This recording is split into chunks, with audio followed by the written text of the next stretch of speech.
अस्सलाम वालेकुम viewers, welcome to my YouTube channel Pak forces jobs. Pakistan navy में बतौर सेलर में फ़ीमेल मेडिकल टेक्नीशियन यानी कि एफएमटी की ब्रांच में जॉब्स अनाउंस हुई हैं। इसकी तमाम डिटेल आपके साथ शेयर करूंगा कि जो करंट अपडेटेड 2023 में या 2024 के साथ सैलरी कितनी बनेगी, अकामोडेशन और कुछ ऐसे सवालात जिसमें कि एनओसी, जो जॉब के बाद एनओसी होती है एएफएनएसी या कमीशन जॉब्स के लिए, वो किस तरह आप हासिल कर सकते हैं, इसकी डिटेल भी मैं आपके साथ शेयर करूँगा। सबसे पहले इसका क्राइटेरिया देख लें कि फ़ीमेल मेडिकल टेक्नीशियन के लिए मैट्रिक साइंस जो बायोलॉजी के साथ होनी चाहिए और टोटल मार्क्स में आपके 65% मार्क्स होने चाहिए। जो एज है वो 16 से 20 साल की एज है और गैर शादीशुदा इस पर अप्लाई कर सकते हैं। मैरिड जो फीमेल्स हैं वो बिल्कुल अप्लाई नहीं कर सकते हैं। और जो हाइट है वो 4 फुट 8 इंच जो है वो मिनिमम है, इससे कम नहीं होनी चाहिए, इससे ज़्यादा का कोई इशू नहीं है। जबकि जो बीएमआई बॉडी मास इंडेक्स है वो भी, उसका भी कुछ चार्ट बनाया हुआ है, वो भी आपको मैं बता देता हूँ। जबकि मुलाजमत के दौरान सहूलियात जो इनकी एडवर्टाइजमेंट पे लिखी हुई है वो ये कि खाना, रिहाइश, यूनिफॉर्म ये फ्री दिया जाएगा। तो इंश्योरेंस का तहफ़्फ़ुज़ है, कोर्सेज डिपोजिशन पर बैरून मुल्क जाने के मौके, शादी के बाद फैमिली रिहाइश और अलाउंस और देगर अमरात, हवाई जहाज़ और रेल के सफ़र में 50% रियायत। तो ये तो कुछ वो खसूसियात थी जो इन्होंने एडवर्टाइजमेंट पे दी है। कुछ ऐसी बातें भी हैं जो लोगों को नहीं पता होती, वो उनके साथ मैं शेयर करने लगा हूँ कि बहुत सारी ख़वातीन या इसमें फ़ीमेल्स कैंडिडेट वो पूछती हैं कि क्या हम ये जॉब कर लें और बाद में हमारा एएफएनएस या सिविल में जो 4 नर्स होता है, बीएस नर्सिंग में एडमिशन हो जाता है, तो क्या हम ये जॉब छोड़ सकते हैं, वहाँ हम ले सकते हैं, या पाकिस्तान नेवी के अंदर रहते हुए भी हमने कमीशन हासिल कर सकते हैं, ऑफिसर बन सकते हैं। तो इन सवालों के जवाब देना चाहूँगा कि फ़ीमेल मेडिकल टेक्नीशियन जब इनरोल होती है तो उसको ट्रेनिंग के लिए भिजवा दिया जाता है। ट्रेनिंग के दौरान आप किसी किस्म की एनओसी नहीं ले सकती। अगर आप ट्रेनिंग से पहले जाना चाहें तो जा सकती हैं, या ट्रेनिंग मुकम्मल करने के बाद आप एनओसी लेंगे अपने डिपार्टमेंट से यानी कि पाकिस्तान नेवी से, वो एनओसी के साथ ही आप जो है कहीं पे भी अप्लाई करना चाहें आप अप्लाई कर सकते हैं। लेकिन आप जैसे एएफएनएस के लिए भी अप्लाई कर सकते हैं, आप एफएमए के लिए नहीं अप्लाई कर सकते। पाकिस्तान एयरफोर्स में फ़ीमेल मेडिकल असिस्टेंट के लिए आप अप्लाई नहीं कर सकती। लेकिन इससे ज़्यादा आप एएफएनएस और जो कमीशन ऑफिसर हैं, तमाम जीडीपी हो गया, पाकिस्तान नेवी में कमीशन ऑफिसर हो गया, पाकिस्तान आर्मी में सेकंड लेफ्टिनेंट, वहाँ पे आप अप्लाई कर सकते हैं। लेकिन आप एफएमए में नहीं अप्लाई कर सकते। उसकी वजह ये है कि जो पाकिस्तान नेवी है वो एनओसी उस सूरत में देती है कि आप बीपीएस 16 एंड अबव की पोस्ट पे अप्लाई करें। यानी कि आप सिविल के इदारे में लेक्चरार के करने लगाएं तो बीपीएस 16 17 में आप अप्लाई कर सकते हैं, लेकिन इससे कम में नहीं कर सकते। बीपीएस 15 में आप अप्लाई नहीं कर सकते, उसकी एनओसी आपको नहीं मिलेगी। तो वो तमाम फ़ीमेल कैंडिडेट जो ये सोच के जा रहे हैं कि अभी हम वहाँ पे जॉब करेंगे उसके बाद हम एफएमए में आ जाएंगे, ये नहीं हो सकता। हाँ, एएफएनएस के लिए आप अप्लाई कर सकते हैं, वो भी तब जब आपकी ट्रेनिंग मुकम्मल हो जाएगी, यानी कि आप 1.5 साल के बाद आप अप्लाई कर सकते हैं। लेकिन अभी जो सुनने में रिसेंट पॉलिसी चेंजेस की वजह से पता चला है कि 2 साल आप अप्लाई नहीं कर सकते एनओसी के लिए या कहीं भी और जॉब के लिए।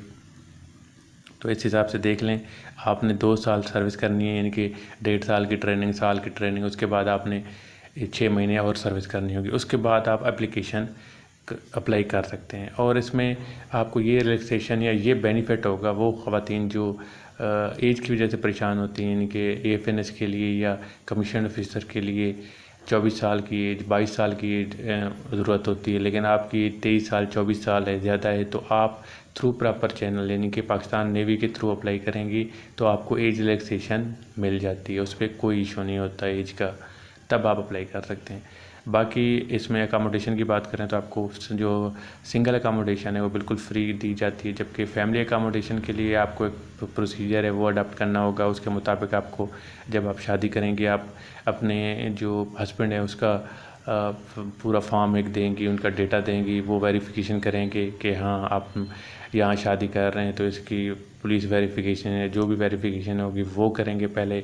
फिर उसके बाद आप अप्लाई करेंगे अकामोडेशन के लिए, तो वो तब उनको एक कार्ड बना के देंगे आपके हस्बैंड को, तो वो फिर वहाँ पे रह सकते हैं आपके साथ फैमिली अकामोडेशन में। आप पेरेंट्स को भी साथ में रख सकते हैं, लेकिन बहन भाई या आप इस तरह के जो रिश्तेदार हैं उनको आप अपने साथ नहीं रख सकते।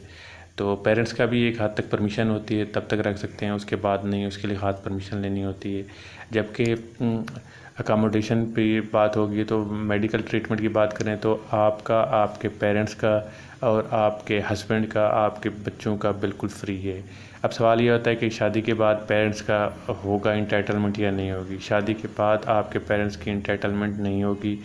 हाँ, सिर्फ आउटडोर आप चेक करा सकते हैं, उनका चेकअप होगा, बाकी मेडिसिन नहीं दी जाएगी।